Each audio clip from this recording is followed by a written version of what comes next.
예, 안녕하세요. 오늘 제6권 1과 낯선 땅에서도 나는 지킬 거야 라고 하는 제목으로 성경 공부 진행하겠습니다. 오늘 말씀 다니엘 말씀입니다. 이 말씀을 통해서 다니엘과 세 친구에 관한 우리가 잘 알고 있는 내용을 통해서 우리가 기독교의 적대적인 문화 속에서 신자로서 어떻게 살아가야 할지에 대해서 생각해 보도록 하겠습니다. 이러한 기독교의 적대적인 문화는 오늘을 살아가는 우리들이 더욱더 체감하고 있는 시간일 텐데요. 어떻게 살아가야 할까? 이러한 시대 가운데 다니엘과 세 친구의 모습을 통해서 함께 살펴보겠습니다. 우리 다음 페이지 보시면 여기가 어디지? 왜 내 이름을 바꿔야 해? 라고 하는 소제목이 나와 있는데 여기에서의 주인공이 누구냐라고 질문을 하고 있어요. 첫째 줄 보면은 이 다니엘과 세 친구가 주인공이 아니라 전능하신 하나님이 주인공이시다라고 이야기를 합니다. 즉 하나님께서는 성경에 나타난 여러 인물들을 하나님의 주권 가운데 사용하시죠. 즉 그 인물이 주인공이 아닌 하나님이 역사의 주관자 되시고 필요하실 때마다 한 사람 한 사람을 세워서 능력 주셔서 당신의 구속사를 진행해 나가십니다. 성경의 주제와 핵심 하나님이고 예수 그리스도다라고 하는 거 우리가 잘 알고 있습니다. 바벨론 제국이 등장하게 돼요. 이 당시 강대국이었죠.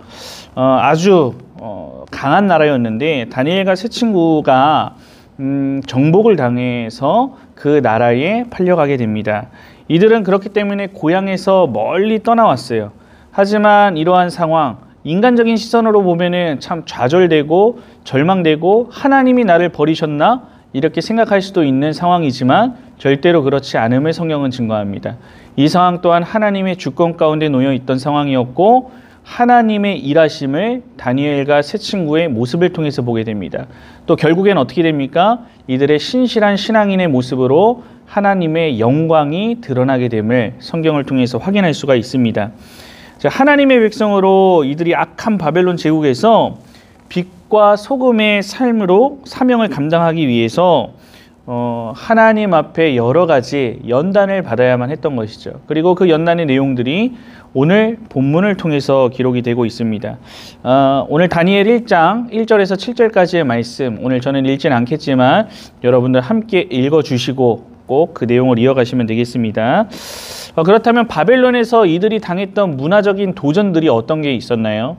먼저 첫째로 3절을 보면은 고향과 가족과 친구 등 친숙했던 모든 것에서 분리되었습니다. 시간이 지나서 바벨론 사람으로 서서히 동화시키기 위해 바벨론인으로 만들기 위해 이러한 방법을 사용했던 것이죠. 5절 어떻습니까? 3년간 바벨론식 교육을 받도록 했습니다. 그 교육을 통해서 자연스럽게 융화되어 갈 수 있도록. 그리고 마지막 7절을 보면은 오늘 소제목과 연결된 말씀이 나옵니다. 새 이름을 지어줍니다. 이들의 히브리식 이름은 하나님을 경외하는 그 뜻이 담겨 있는데 그 뜻을 바꾸는 그 바벨론식으로 이름을 바꾸게 됩니다. 우리나라도 이러한 역사가 있었죠. 다니엘과 하나냐와 미사엘 그리고 아사랴라고 하는 이러한 이름에서 벨드사삭, 사드락, 메삭과 아벳느고라고 하는 이름으로 바뀌게 됨을 성경을 통해서 확인할 수가 있습니다. 오늘 이 아래 보면은 또 질문이 있어요. 오늘 또 주보에 나와 있는 질문이기도 한데 그렇다면 오늘날 우리 신자들은 하나님으로부터 멀어지게 하는 도전들이 어떤 것들이 있는가라고 하는 또 이런 내용들을 연결해서 생각해 볼 수가 있겠죠. 우리 각자 가정에서 우리 자녀들과 함께 나누시면 좋을 것 같고요. 다음 누가 뭐래도 난 다니엘 하나님의 사람이야 라고 이야기합니다. 이러한 다니엘과 세 친구를 향한 바벨론의 계략에도 불구하고 이들은 하나님을 향한 신자로서의 신실한 믿음을 저버리지 않고 또한 이러한 신자로서의 삶의 모습을 흔들리지 않고 지켜내는 모습을 보게 됩니다. 다니엘 1장 8절에서 16절의 말씀 또 동일하게 읽지는 않겠지만 꼭 읽어보시고요. 바벨론이라는 이곳에서 세상이 그들을 넘어뜨리려고 했지만 절대로 그들의 마음과 생각을 이기지는 못했다. 왕이 준 음식에 대해서도 거부했습니다. 왜 그랬는지에 대해서는 분명한 설명이 성경에 기록되어 있지는 않지만 아마도 히브리 사람이 부정하게 여겼던 음식일 수도 있고 구약에 나타난 그리고 우상에게 바쳤던 음식이었을 수도 있기 때문에 먹지 않았을 것이다 추측해 볼 수가 있습니다. 어쨌든 다니엘과 세 친구는 이를 지혜롭게 대처를 했고 또한 거룩하고 겸손하게 그 상황들을 잘 이겨나간 것을 보게 됩니다. 즉 자신의 신앙과 신념을 절대로 누그러뜨리지 않고 주변의 유력 인물한테도 전함으로 자신의 신앙을 견고히 함에 이렇게 흔들리지 않도록 그 주변도 자신이 상황을 만들어가는 것을 보게 됩니다. 즉 신자로서의 새로운 정체성을 얻은 것에 합당한 모습으로 살아갔다는 것이죠. 신자로서의 새로운 정체성이 뭡니까? 우리는 악인이 아니라 신자로서 살아가고 있다는 것입니다. 더 이상 죄의 종로로 타는 사람이 아니라 과거의 실패나 현재의 분투에 의해 규정되는 자들이 아니라 흑암의 영역에서 건져냄을 받아 빛에 속하게 된 빛의 자녀이기 때문에 이러한 삶의 모습을 신자로서의 정체성을 유지하며 살아갔다라고 하는 것입니다. 이런 신자의 새로운 정체성은 여기 아래 보면 알짱구요리 99번에 잘 정리가 되어 있죠. 한번 또 확인하시고 넘어가시면 좋을 것 같아요. 그리고 그들은 끝까지 믿음을 지킴으로써 얻을 불이익도 생각했겠죠, 물론. 하지만 그 모든 것들을 하나님께서 지키시고 해결해 주실 것이다 라고 하는 확신과 믿음을 가지고 있었어요. 그렇기 때문에 더욱더 담대하게 자신의 신앙을 지키면서 살아갈 수가 있었던 것입니다. 오늘날 우리들의 모습 어떠한지 생각해 보시고 이러한 모습, 우리가 신자로서 새로운 정체성 내가 나타내고 있는가 라고 하는 것들을 우리 가족 구성원들과 함께 점검해 보시면 좋을 것 같습니다. 17페이지 보겠습니다. 우리 두 번째 문제 볼까요? 우리 다니엘과 세 친구에게 하나님의 백성이라는 정체성을 기억하는 것이 왜 중요했을까요? 내 정체성을 아는 것은 오늘날 우리에게 왜 중요한 교훈이 될까요?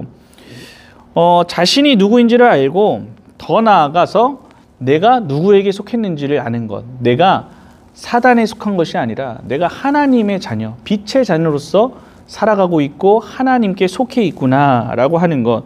그리고 이것을 통하여서 주변의 문화의 부분적 영향을 덜 받게 되는 것. 이런 것들로 연결해서 여러 가지를 생각해 볼 수가 있겠죠. 함께 나눠보시면 좋을 것 같고요. 우리 마지막 다음 페이지 생각과 마음과 행동 있습니다. 이렇게 살펴보면은 낯선 땅 속에 먼저 생각 보면 낯선 땅과 문화 속에 다니엘과 세 친구들 하나님의 백성이라는 정체성을 확고히 붙들고 신앙을 지키며 살았다. 그들에게 하나님께서는 축복을 하셨다. 그리고 주변에 선한 영향력을 끼치는 지도자가 되게 하셨다라고 말합니다. 이 모든 일이 우연히 일어난 것이냐? 절대 그렇지 않다. 하나님의 계획과 주권 하에 이루어진 일이다라고 하는 것. 그리고 하나님께서는 오늘날 여러분들 각 사람 한 사람 한 사람도 이렇게 사용하시길 원하십니다. 성경에 이러한 인물들도 많이 나타나죠. 첫 번째 질문이기도 한데 요셉도 있고 여호수아도 있고 갈렙도 있고 디모데도 있고 여러 인물을 들 수가 있습니다. 그리고 성경의 인물만이 아니라 하나님께서는 나를 그렇게 사용하길 원하신다. 또 정리해 볼 수가 있을 것입니다. 마지막 행동 볼게요. 유배지 같은 이 세상에서 어떻게 살아가야 할까요? 우리는 모든 상황 중에서 역사하시는 하나님의 손길이 있음을 기억해야 합니다. 하나님은 우리를 힘든 상황 가운데 보내실 수도 있어요. 하지만 그것이 하나님이 나를 버리신 것이 아니라 그 상황을 통하여서 또한 그 상황을 회복해 하심으로써 하나님의 또한 나를 하나님의 백성으로 연단해 나가심으로써 하나님의 그 주권과 섭리하에 하나님의 뜻을 나타내 보이신다는 것이죠. 이를 통하여서 결국에는 하나님의 영광을 온 땅에 선포케 하시고 열방을 하나님께로 이끌기 위해서 이렇게도 하나님은 인도하신다라고 하는 거. 하나님이 나를 절대로 버리거나 하신 것이 아니다라고 하는 거. 그렇기 때문에 우리는 하나님의 끝까지 의지하고 신뢰하는 가운데에 신앙인의 구별된 자세를 지키며 살아가야 한다라고 정리를 해볼 수가 있을 것 같습니다. 첫 번째 문제만 볼게요. 본문의 이야기는 삶에서 겪게 되는 어려움에 관해 무엇을 가르쳐 줍니까? 하나님의 영광을 위해 또한 우리의 유익을 위해 어려운 상황을 역전시키실 수 있는 하나님임을 오늘 다니엘과 세 친구 그리고 그 배후에 역사하시는 하나님의 모습을 통해서 확인할 수가 있죠. 그리고 이런 것들을 통하여서 하나님의 주권을 강조하고 있음을 보게 됩니다. 오늘 말씀은 여기에서 마치도록 하겠습니다. 감사합니다.